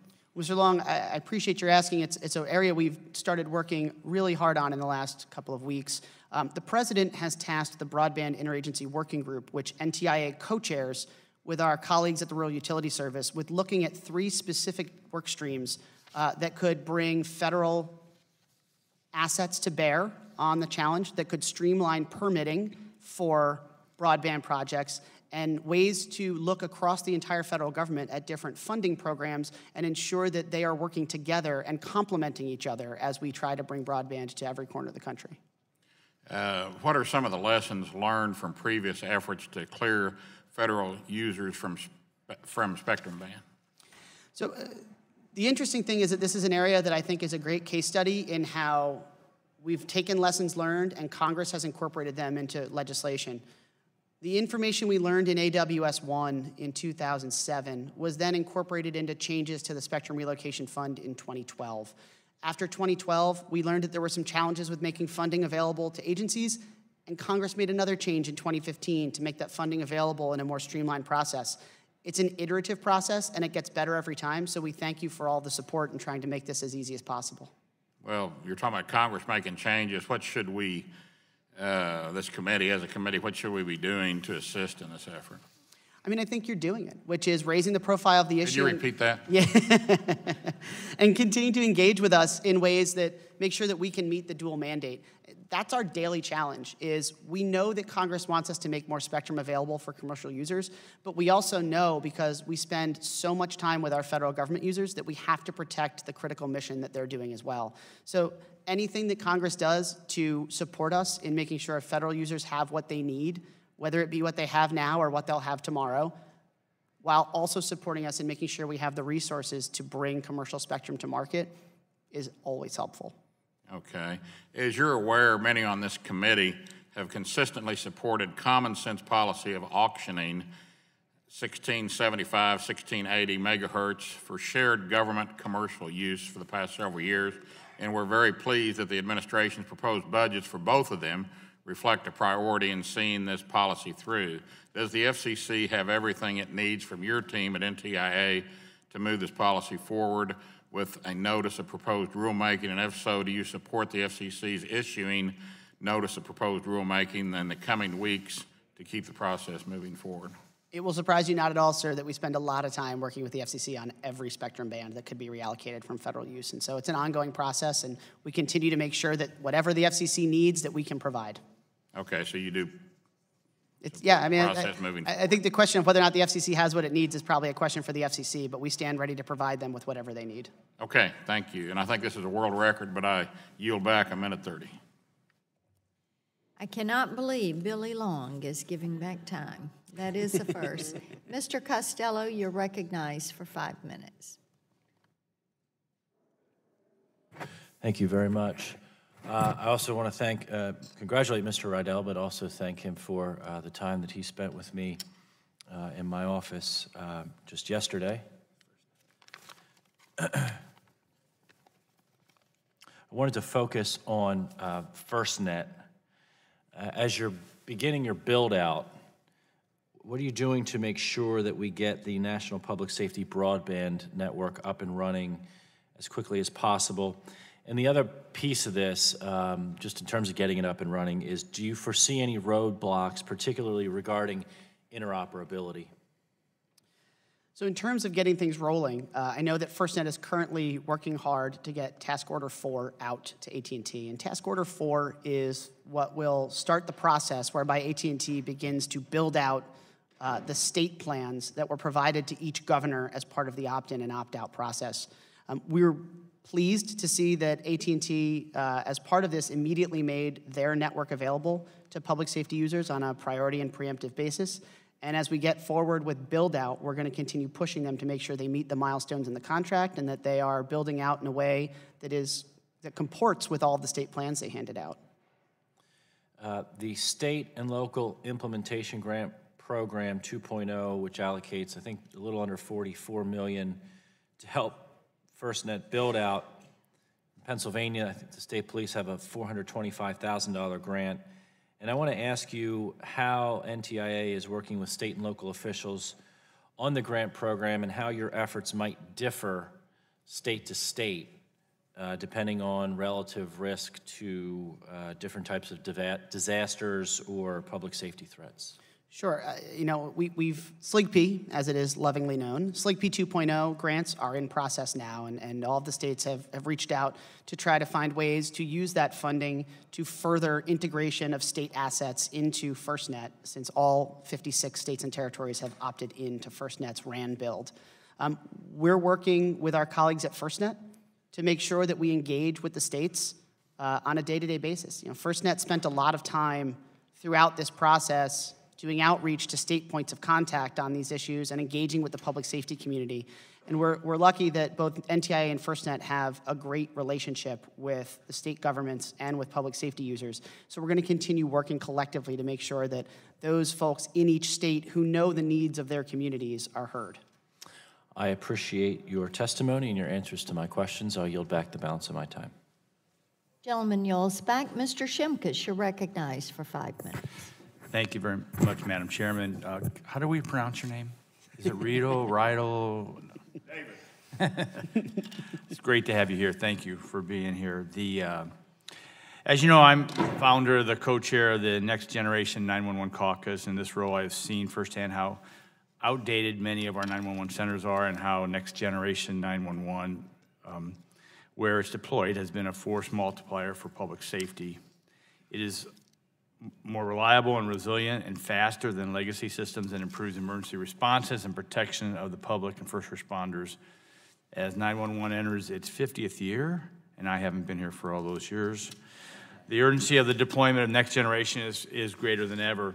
I know that, and you know, in 2012, Congressman Eshoo and I, along with your help, introduced Next Generation 911 Advancement Act, enacted as part of the Middle Class Tax Relief. You mentioned that in your opening statement, and Job Creation Act of 2012. It provides for $150 million matching grant program to fund some of the implementation of Next Generation 911 services. Now, I know the chairwoman mentioned that about updating in her question.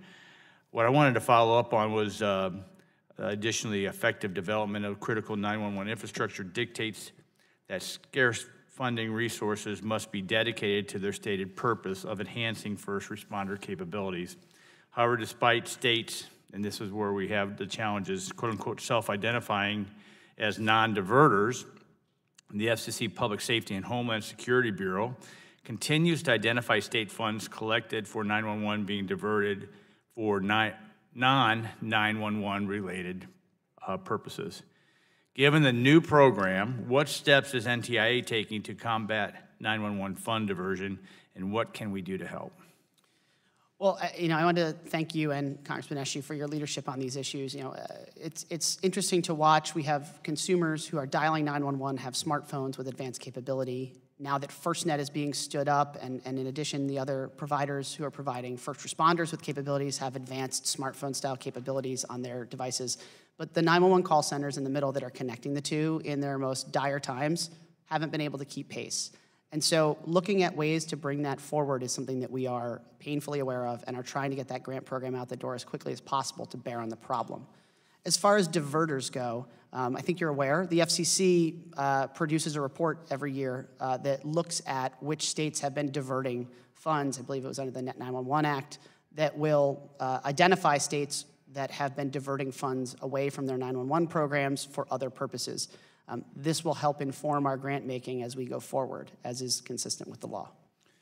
Yeah, and the concern is that the states could fully fund, they could put money in, and then once the time for reporting occurs, then they take the money back out. And it's something we've argued about. So in your process, as you're reviewing this, if there's a better way for us to be more specific, and you can ask us to help refine this, because it's just, again, as I said, criminally neglect to charge someone for a purpose and then not use that money for the purpose it was intended to go to.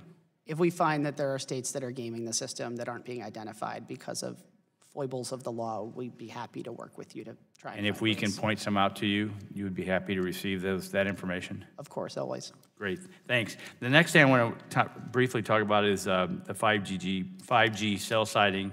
And as you know, last week, FCC announced that it plans to vote on an item streamlining process for small cell deployment at its March meeting. This approach is similar to the bill I introduced called the SPEED Act, which reduces the regulatory overhang for the siting of small cells. These efforts are incredibly important in winning the international race to 5G. Of course, you mentioned that also in your opening statement. Is the administration supportive of these efforts to modernize the siting process for small cells? And what is NTIA doing to work with federal agencies to streamline the process for facilities deployment on buildings and land administered and managed by the federal government? Because the president has made it clear that getting broadband out to the parts of rural America that don't have it now is a priority for this administration. And certainly the work that we are doing in our Broadband Internet Working Group will help to bear upon that. The Broadband Internet Working Group has been established. It's co-chaired by NTIA and the Rural Utility Service. And this is one of the issues we're currently looking at. How do we streamline federal permitting processes in order to make it easier to build out? How do we bring federal assets to bear on this challenge? How do we make sure that different funding programs across the U.S. government are coordinated in a way that gets us the best outcome? We're dedicated to this challenge, and we're really excited about getting to yes on some of these issues. Thank you very much, Madam. My time's expired. Gentleman yields back. Mr. Belarakis, you're recognized for 5 minutes. Thank you, Madam Chair, and thank you, Mr. Secretary, for your testimony. Appreciate it so very much. On the opening day of this subcommittee's infrastructure push, I introduced House Resolution 687 to coordinate regulations and permitting processes between the federal, state, and local governments. We regularly acknowledge the need to remain a leader in technology innovation. However, the unintended complexity of our broadband infrastructure rules is causing us to fall behind and lose investment. Our competitors, such as China, Japan, and Europe, are already racing to deploy 5G for commercial use. What can we do today to ensure that the U.S. stays in the lead of this innovation and speed new spectrum bands to market as quickly as our competition?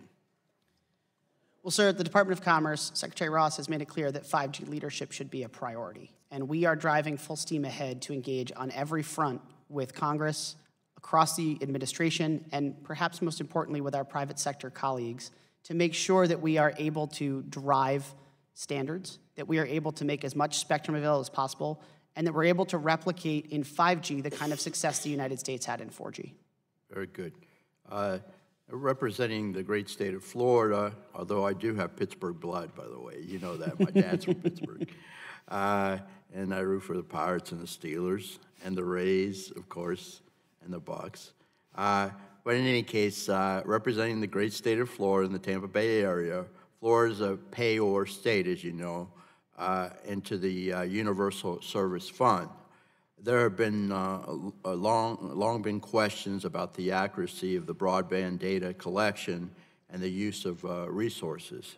While I truly believe that everyone should have access to internet services, I want to ensure that constituent money is going to the locations that need it most, of course. The FCC has made a number of data improvements in the last year. The NTIA recently provided suggestions to the FCC on updating its data collection practices, specifically regarding the Form 477 data program, as you know.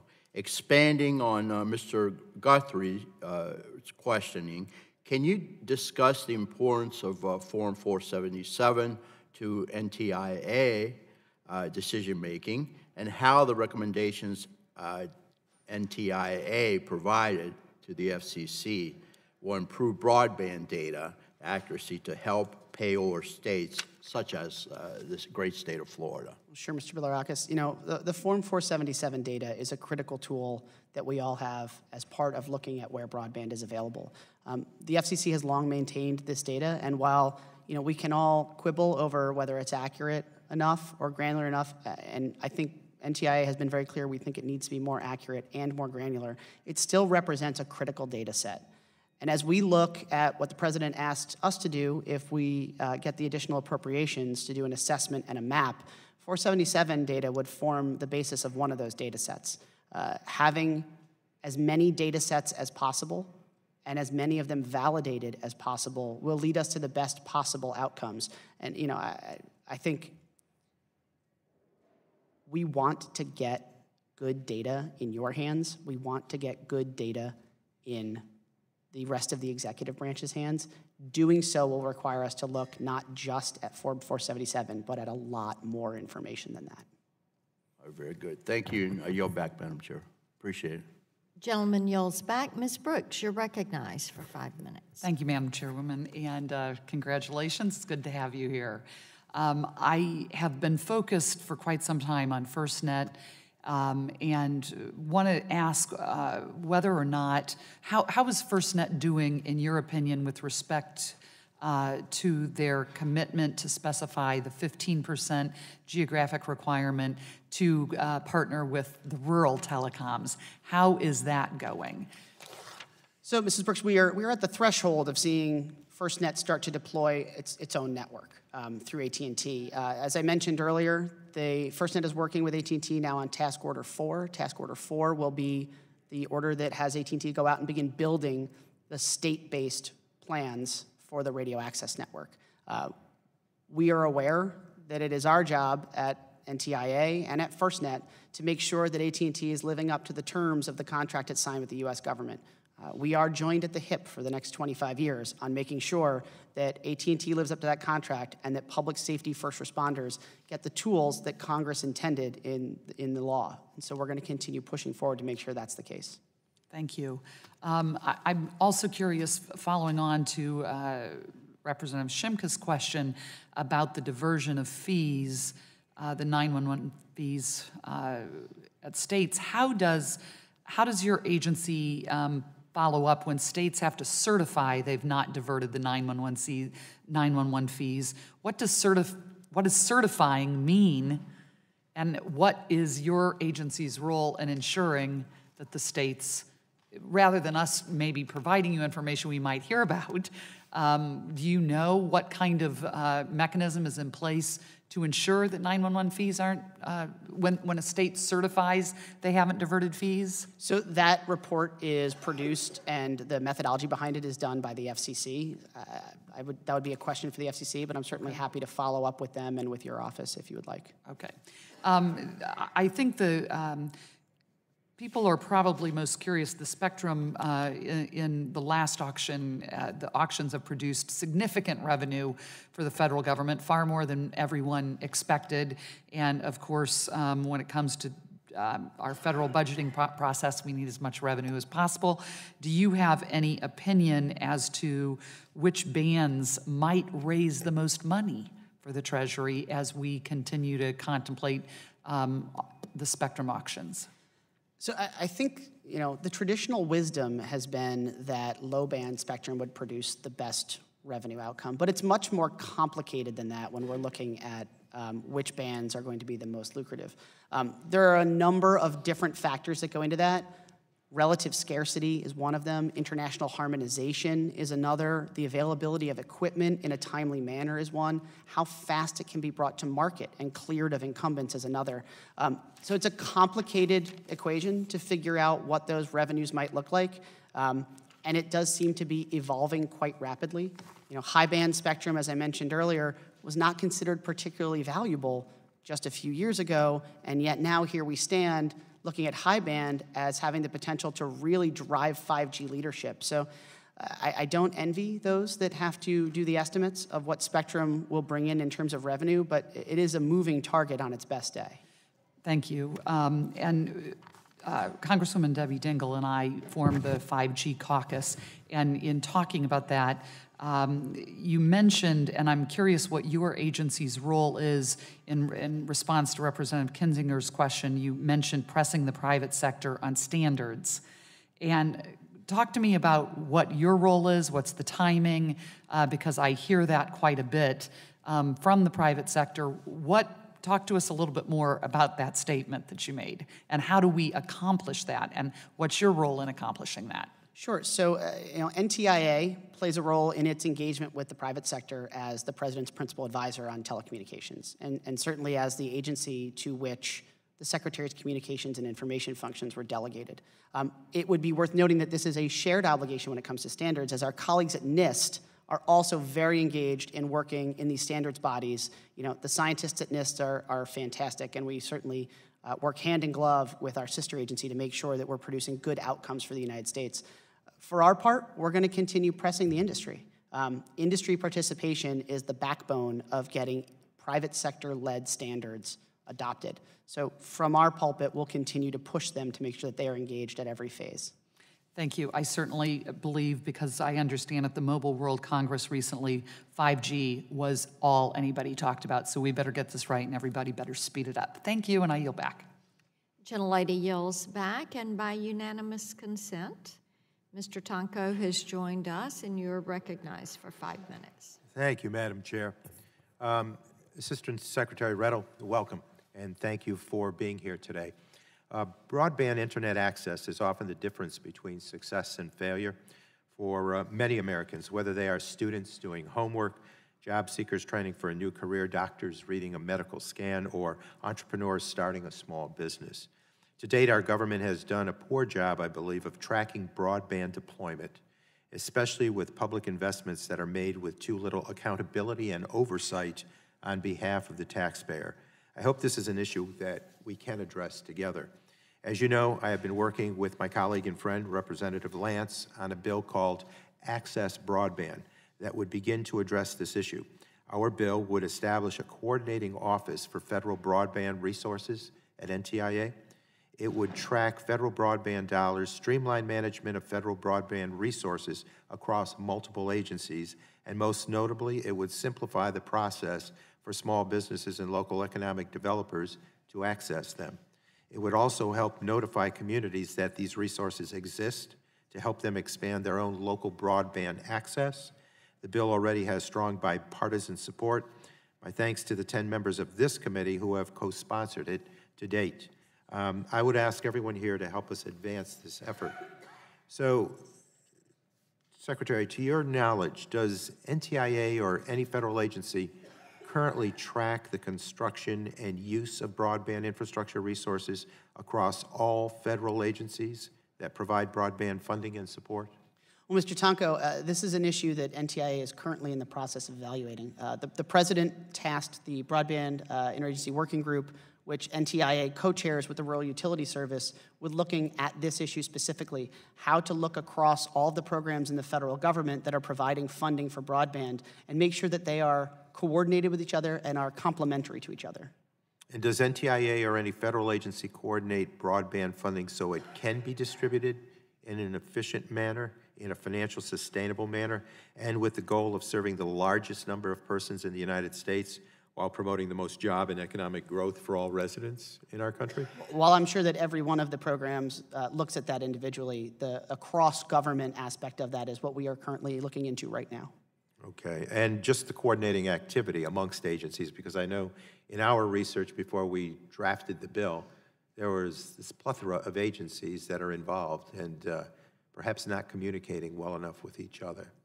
Absolutely, and this subcommittee certainly has a rich history of looking into those issues and trying to ensure that we don't have duplicative funding from multiple agencies. And have you encountered any barriers to working across offices or agencies? You know, the Broadband Internet Working Group that we've been tasked with chairing has been around for a couple of years, and I think it's proven to be a real dynamic way for the agencies to get together that all have equities in internet work and find ways to work despite the fact that we're all from different agencies and that we have different missions. It's been an eye-opening experience to see how well these agencies are capable of working when they're given a direct task and asked to go do it across boundaries. Mm-hmm. Thank you. And could tracking this funding better ensure that the money is not duplicative or wasteful?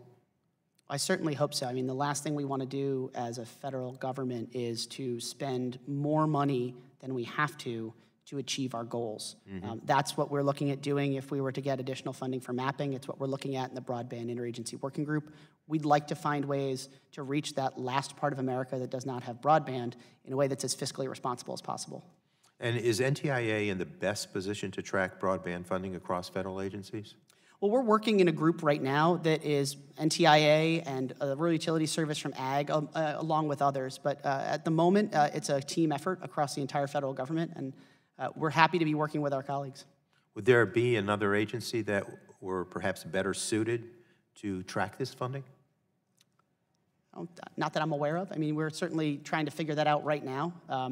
Part of the challenge is that broadband is one of those issues that crosses so many jurisdictional boundaries.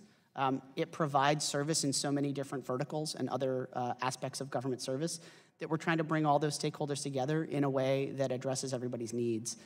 We're at the early stages. You know, I don't want to sort of overpromise here, but we're at the early stages, and we're really looking forward to getting down and getting our hands dirty and getting this work done. And NTIA engages in outreach to communities that need greater access. So what community outreach have you conducted in the past year, and have you seen indications that these outreach efforts and workshops are valuable to our communities? We absolutely have. Our State Broadband Leaders Network has extensive relationships with folks at the state, county, and local level, and we continue to bring them together on a fairly routine basis to exchange best practices, to share success stories, frankly, to share failure stories as well, for failure to get the economic investment that they were looking for. We're excited to be doing a workshop in Nashville, Tennessee in the coming months, and so this is an ongoing process for us to continue to reach out to state and local leaders and say, what have you learned and how can we disseminate that information across the entire country? Thank you very much, and with that, Madam Chair, I yield back. Gentleman yields back, and there are no further members wanting to Madam ask Chair. questions. You're recognized, Mr. Doyle. Thank you. I ask unanimous consent to submit for the record a letter to the subcommittee from the Electronic Privacy Information Center. Without objection, so ordered. Thank you. And I also have a UC request for a letter from the Utilities Technology Council. Without objection, so ordered. Well, you've gotten the first one under your belt, Mr. Riddle. And I think you see that there is agreement from both sides up here that we have efficient use of the funds that are there for NG 911. We are all concerned about mapping and broadband rollout, making certain that we utilize spectrum well. So we thank you for the insight you provided.